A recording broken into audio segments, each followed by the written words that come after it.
Hello, everyone. This is David Balish from the George Washington University, presenting our paper, Examining the Examiners, Students' Privacy and Security Perceptions of Online Proctoring Services. Online exam proctoring apps and services are software products that watch students as they take tests or complete schoolwork. The proctoring software is used to confirm students' identity, monitor their behavior, and prevent access to unauthorized resources. Proctoring services claim that this is an effective tool to curb cheating, yet there are significant concerns about student privacy and increased test anxiety, and so we were motivated to research student perceptions of online proctoring. With our study, we aim to learn what are students' perceptions and understandings of online proctoring services, and what are students' privacy and security concerns regarding the use of online proctoring software.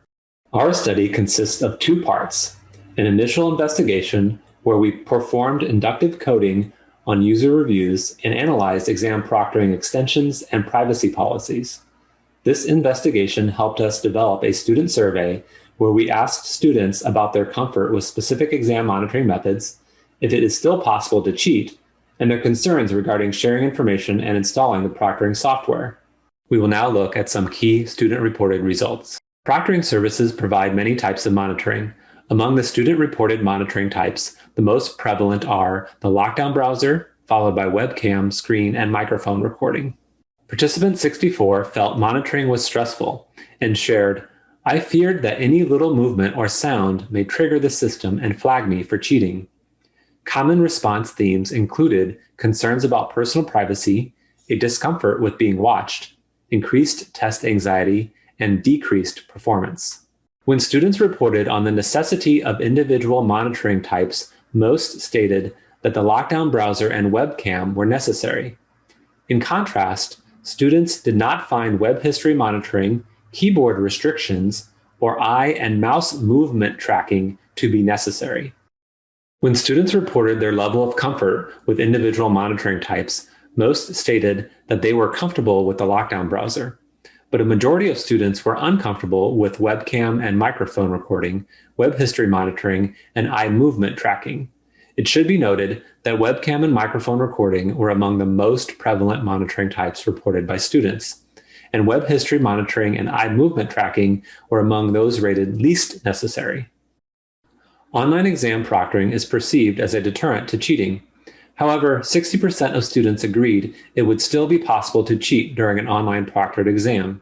Participant 37 added, "Someone who is very willing to cheat will not be deterred and will come up with solutions." Common response themes included the possibility of using a second device or monitor and concealed study materials. The following are some key takeaways.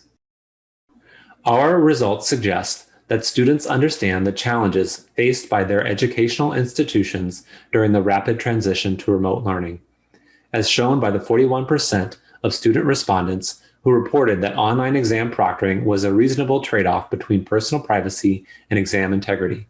At the same time, we find that a large percentage of students have significant concerns. For example, sharing personal information with proctoring companies, the amount of information collected by these companies, and installing online exam proctoring software on their computers.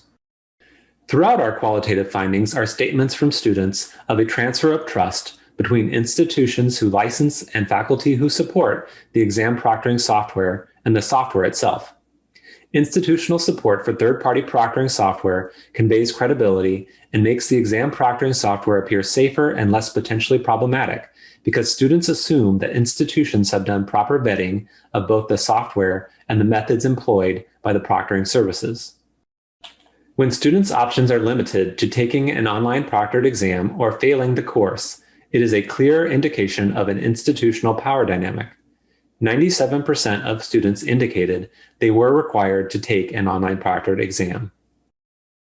We find that the types of monitoring that students perceive as the most unnecessary are among those that they report are the most uncomfortable and invasive. These very monitoring types are those that students refer to most when they discuss how they feel that the online proctored exam can create a stressful environment and how they feel watched.